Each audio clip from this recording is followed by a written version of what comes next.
Clara était une jeune femme pleine de vie, vêtue d'une robe éclatante le jour de son mariage.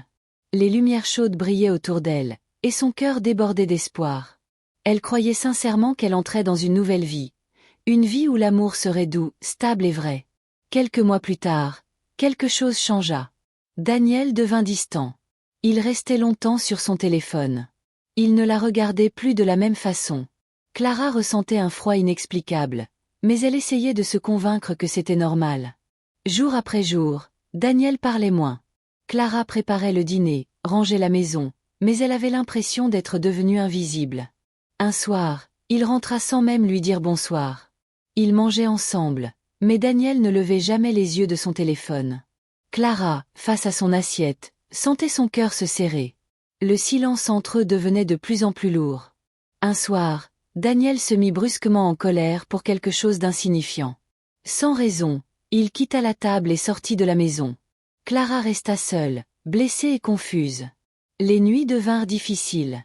Clara restait éveillée, les yeux ouverts, regardant le plafond, alors que Daniel dormait le dos tourné. Elle se sentait plus seule que jamais.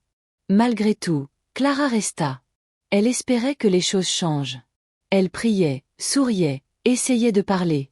Mais rien n'y faisait. Un soir sous la douche, elle ne put plus retenir ses émotions. L'eau coulait sur son visage alors qu'elle pleurait silencieusement, épuisée par tout ce qu'elle supportait. Elle ouvrit son placard et regarda ses robes colorées. Elle se rendit compte qu'elle avait abandonné la femme joyeuse qu'elle était autrefois, pour tenter de plaire à quelqu'un qui ne voyait plus sa lumière. Au travail, une collègue plus âgée, Madame Tola, remarqua sa tristesse. Elle prit Clara à part et lui dit gentiment : « Tu mérites mieux que le silence et la douleur. » Ces mots touchèrent Clara profondément. Lors d'une fête, Daniel affichait un large sourire. Il riait, parlait, complimentait Clara devant tout le monde. Mais Clara savait que ce n'était qu'un rôle. Derrière ce masque se cachait un autre homme. Elle vit une femme vide, fatiguée, presque méconnaissable. Elle murmura : « Ce n'est pas moi. » Elle tenta de parler à Daniel. Il leva juste la main, agacé, comme pour lui dire de se taire. Clara sentit son cœur se briser un peu plus. Elle regarda de vieilles photos d'elle-même. Elle souriait, elle brillait, elle vivait. Elle se demanda : où suis-je passé ? Un soir, Daniel rentra avec une odeur étrangère sur sa chemise. Clara, en la sentant, sut immédiatement que quelque chose n'allait pas. Un message s'afficha sur l'écran. « Tu me manques déjà. » Clara sentit son cœur se serrer, mais aucune larme ne coula. Elle était trop fatiguée pour pleurer. Le lendemain, Clara se leva plus tôt que Daniel. Elle se regarda dans le miroir et dit doucement : « Je mérite la paix. » Cette phrase la transforma. Madame Tola la prit à part et lui dit : « Tu n'es pas née pour souffrir, ma fille. Tu mérites la joie. » Ces paroles furent comme un baume pour son âme. Clara demanda calmement à Daniel : « Veux-tu vraiment ce mariage ? » Daniel hésita, puis avoua qu'il n'en était plus sûr. Clara hocha la tête. « Alors guérissons.